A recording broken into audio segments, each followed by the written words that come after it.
if someone were to truly objectively evaluate, okay, I don't think there's one condition, one health problem that you couldn't find some benefit from taking this right here. Cancer, no side effects. Let's meet Dr. Eric Berg. Before we dive into the 3 most natural potent drinks against cancer, we have a great program with 3 of the most prominent doctors in this field and their choices. Dr. Eric Berg, Dr. William Lis, and Dr. Thomas Seyfrieds. We will know why these drinks work against cancer and recipes to make these drinks in a natural way to maximize the benefits. Dr. Eric Berg, he is a prominent figure in the field of natural health and wellness, widely recognized for his expertise in nutrition, weight loss, and functional health. With a career spanning several decades, Dr. Berg has dedicated himself to educating the public about the powerful impact of diet and lifestyle on overall health. Dr. Berg earned his Doctor of Chiropractic degree from Palmer College of Chiropractic in 1988. His early career focused on chiropractic care, but over time, his interests expanded to include nutrition and holistic health practices. This shift led him to become a certified nutrition specialist and a best-selling author, further solidifying his reputation as a thought leader in the wellness. He is the author of several books, including Get Healthy First and The Healthy Keto Plan, which provide in-depth guidance on achieving optimal health through diet and lifestyle changes. I've been growing turmeric for the last 9 months, and I finally harvested it, and my wife and I are eating it. We're just chewing it. It's like an aromatic carrot. It's not very strong, but boy, does this have some serious potent properties. Turmeric is primarily known for its anti-inflammatory and anti-cancer properties. Extensive research indicates that turmeric targets various types of cancers by inhibiting several mechanisms involved in cancer progression. It notably hinders angiogenesis, which is the process of forming new blood vessels that feed tumors, thus starving the cancer cells. Moreover, turmeric counters mechanisms that cancer cells use to suppress the immune system, thereby helping the body to prevent cancer cells from surviving. For instance, studies have found curcumin, the active compound in turmeric, inside colon cancer cells, indicating its potential effectiveness. Curcumin interferes with multiple inflammatory pathways, providing a broad-spectrum approach to reducing inflammation. Research also shows that curcumin mimics the effects of many anti-inflammatory medications. Dr. Berg, tell us more about curcumin. And so curcumin is not actually a root, it's a rhizosome, which is kind of like the stem of a plant that lives underneath the soil to help protect it. And like I said before, it's not bad, but if you're not growing it, just go to the grocery store, go ahead and buy some organic, and just eat 2 or 3 of these per day to prevent a lot of problems.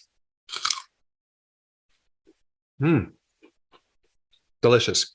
Let's discuss how to enhance the bioavailability of turmeric. When consuming turmeric as a supplement, it's advisable not to rely solely on curcumin extract. Instead, opt for the whole turmeric plant because curcumin is just one of the many beneficial compounds in turmeric, which contains thousands of vital nutrients. If you choose a supplement labeled as curcumin extract, ensure it includes turmeric powder to gain the full spectrum of nutrients. Alternatively, you can consume whole turmeric directly by chewing it. To significantly boost the absorption of turmeric, combine it with black or white pepper. Black pepper can enhance turmeric absorption by about 2,000%, thanks to a compound called piperine. White pepper may increase absorption slightly more, though both are effective.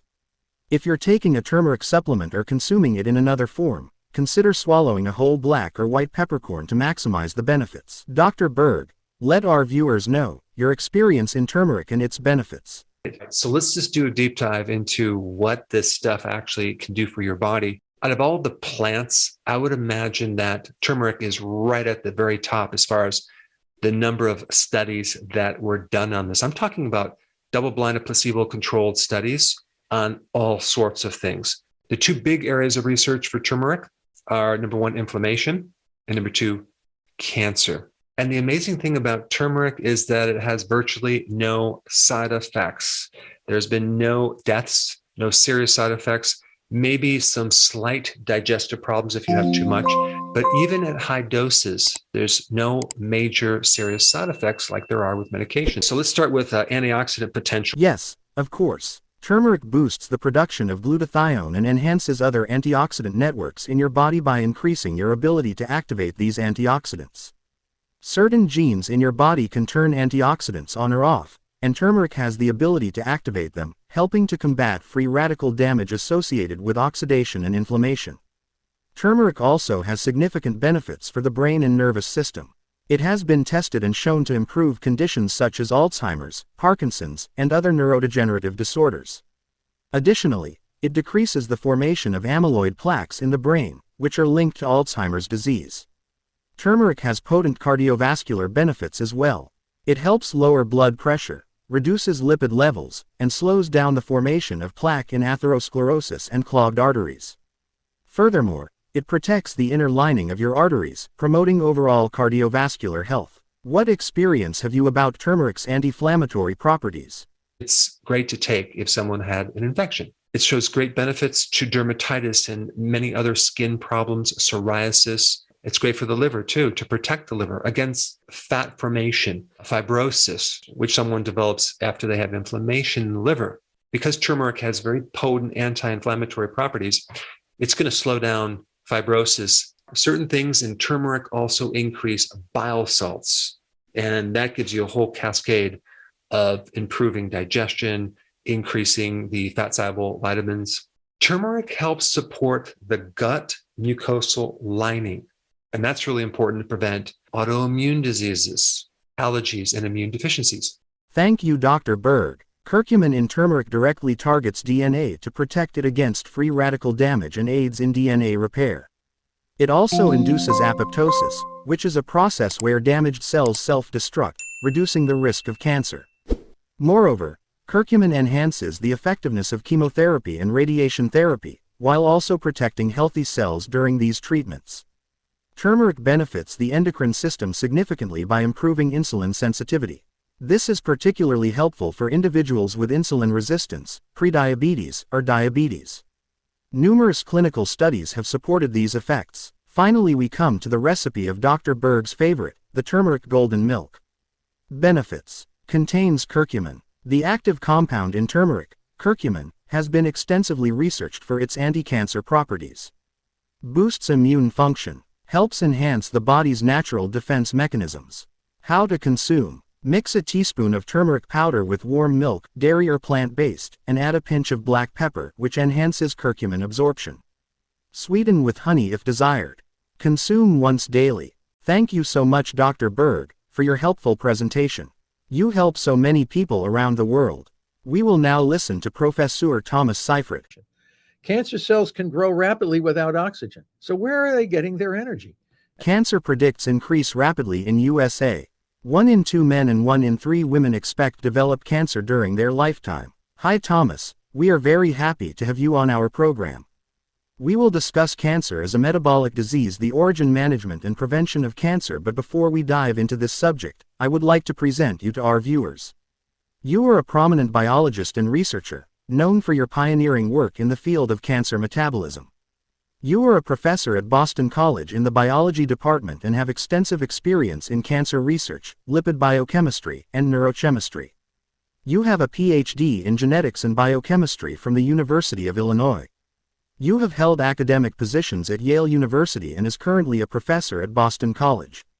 Your research primarily focuses on the metabolic and genetic aspects of cancer, emphasizing the potential of metabolic therapies. You are also the author of the book, Cancer is a Metabolic Disease, on the origin, management, and prevention of cancer. Now to some questions. What makes the cancer cells grow faster?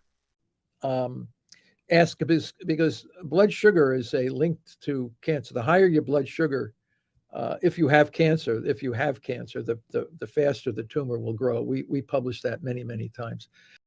What kills cancer? When your body is in therapeutic or nutritional ketosis, blood sugars are lower and blood ketone bodies are higher.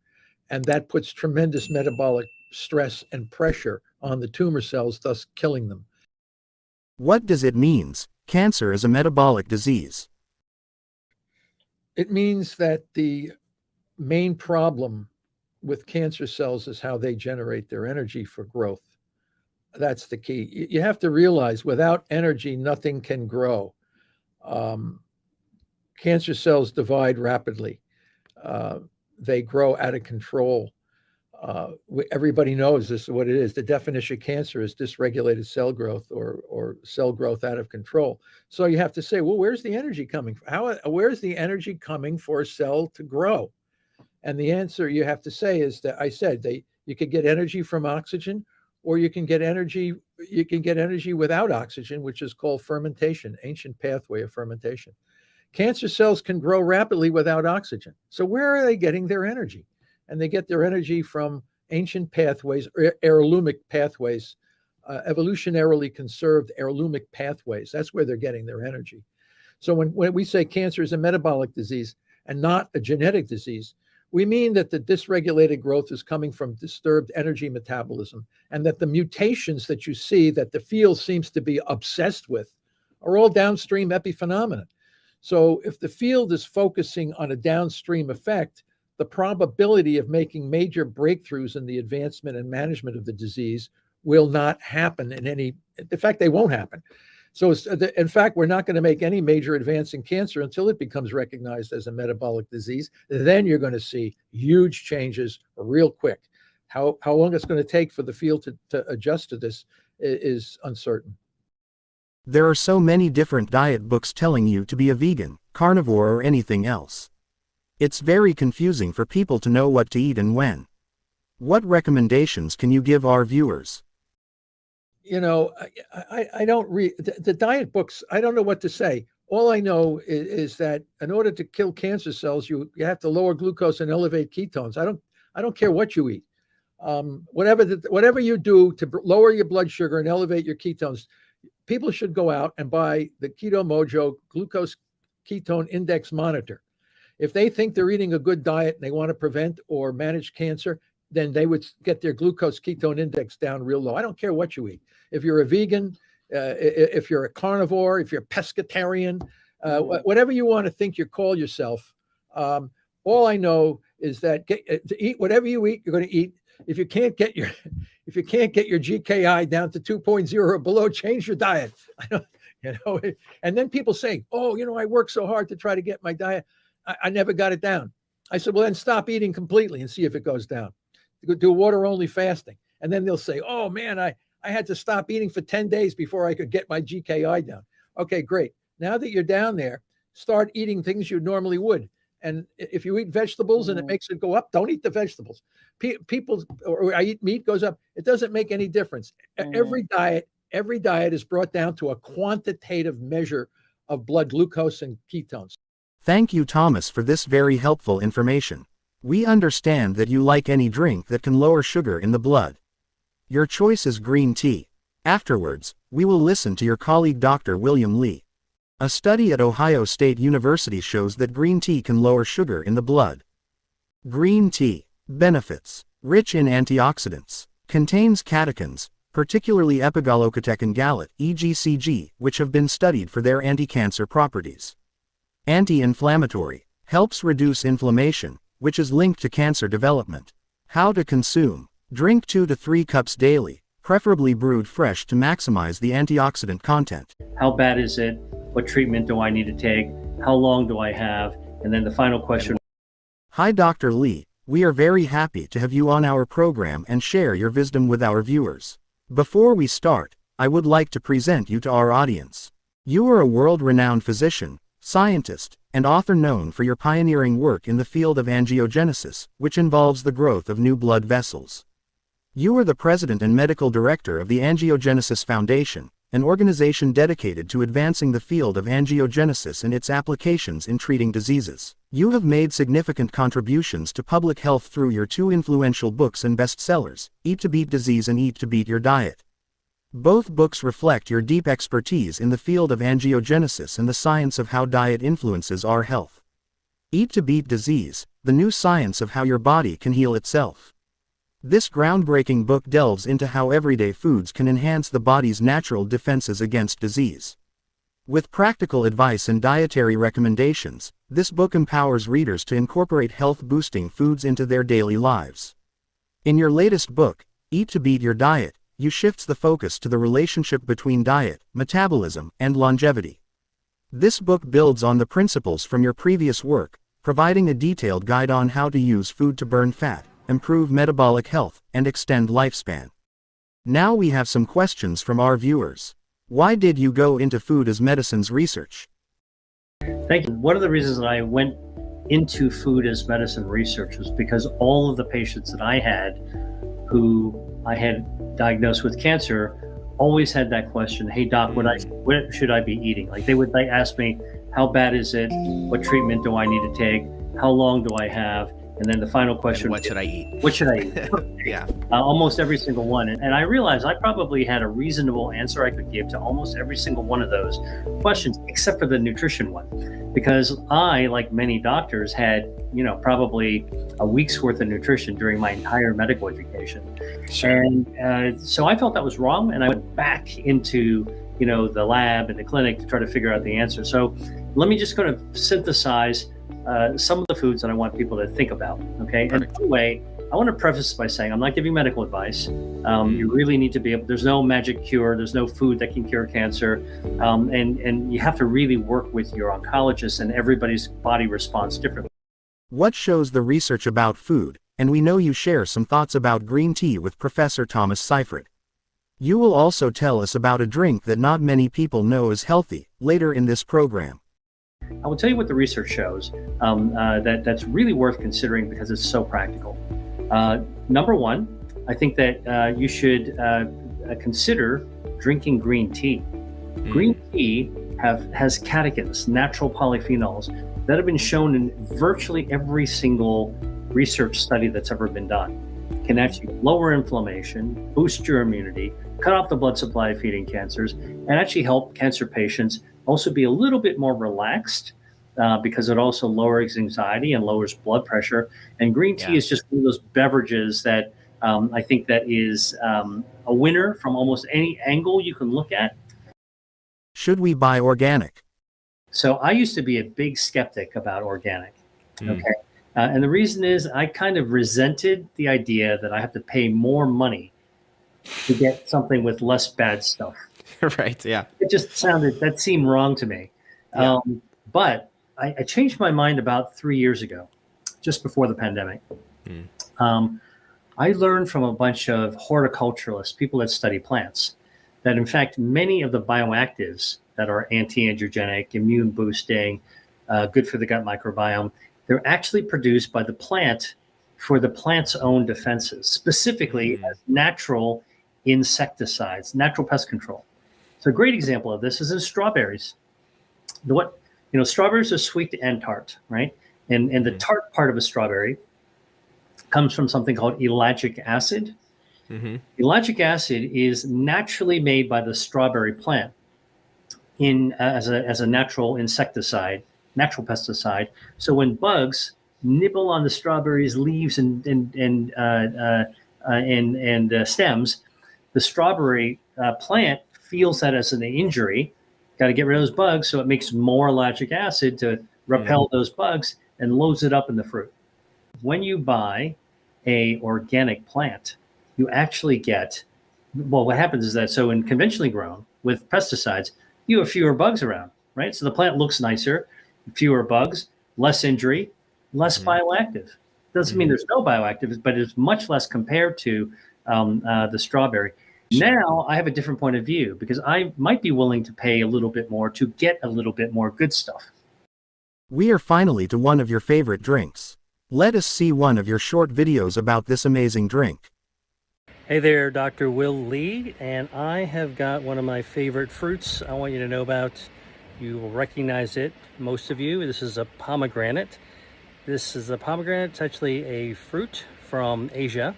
And inside this are a bunch of these ruby red seeds with juices. This really juicy little seeds. You can put them in salads. You can actually juice them as well. Here's what's in the juice. It's got something called enlightening. These are bioactives that can do a lot of great things. One of the things they do is actually they can cut off the blood supply to tumors, so they can starve cancer by cutting off the blood supply. But the other thing that they do is they improve your gut health by helping to grow a bacteria called Akkermansia. This is a guardian of the gut and guardian of health, and it actually comes from the pomegranate. So don't be afraid to pick one of these things up and eat the seeds and juice them if you dare. We will now see how to use pomegranate juice and the benefits. Pomegranate juice, high in antioxidants, contains punicolagens and anthocyanins, which have shown potential in inhibiting cancer cell growth. Anti-inflammatory, reduces inflammation and oxidative stress. How to consume. Opt for 100% pure pomegranate juice without added sugars. A daily serving of 8 to 12 ounces, 226 to 340 grams, is commonly recommended. It's a great pleasure for us to listen to you and learn from you. Great. Well, it's really a pleasure for me to talk about this because, again, this is the kind of information that I realized, and I think on the last tape we talked about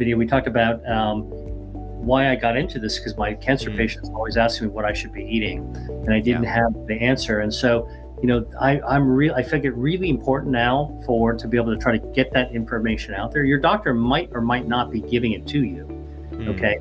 But when it comes to drugs, you need a prescription. When it comes to food, you do it yourself. And by the way, another easy tip that I do is, if you have my book, I always tell people this is the cheat.